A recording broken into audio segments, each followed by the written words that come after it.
दले बले युथफोरा गोदाव सोराव जानो नाङा रावखौबो गिनो नाङा आरो रावनिबो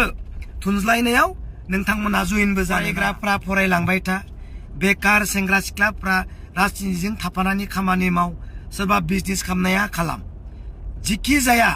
दिनैनो जोंहा जोबथा जयनिंनि हाबाफारि जानो हागौ दिनै लाकी 7 नोंथांमोना लाकी 7 खौ फोथायोब्ला दिनैनो दानो 4 बाजिनि आगोल गासैबो जयेन जाजोबनांगौ सेंग्रा सिख्लाफोर लाइमोन सेंग्रा सिख्लाफोर इयुथ नोंथांमोना लैहोर लैहोर जयेन जानानै हाग्रामा महिलारि सारा लानाय थांखि बिथांखिफोराव खामानि मावनो ओंखारबोनांगौ आरो जाय बिथांमोना दिनैनि उक्तआव जयनिं जागोन अर्थात दिनै 7 उक्ट जायखौ जोङो लाकी 7 डे होननानै मुंख'दों बिनिखाय जाय युथ बिथांमोना दिनैनि उक्तआव जयनिं जागोन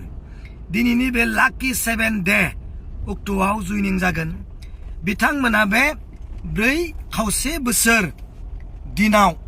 माबा नङा माबा मोनसे लाकीनि जायगायाव गोग्लैनो हागौ गोबां मावनांगौ खामानि जोंहा दङ बे खामानिखौ मावफुंनायाव नोंथांमोना दले बले युथनि दैदेनगिरिफोरजों युथनि लिडारफोरजों थाफानानै खामानि मावलांनो खावलायदों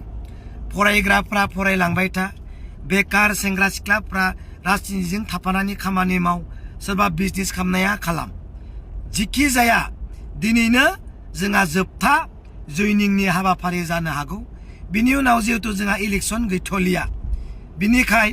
4.5 बोसोर जुदि जों जयनिंनि खामानिखौनो लालाब्ला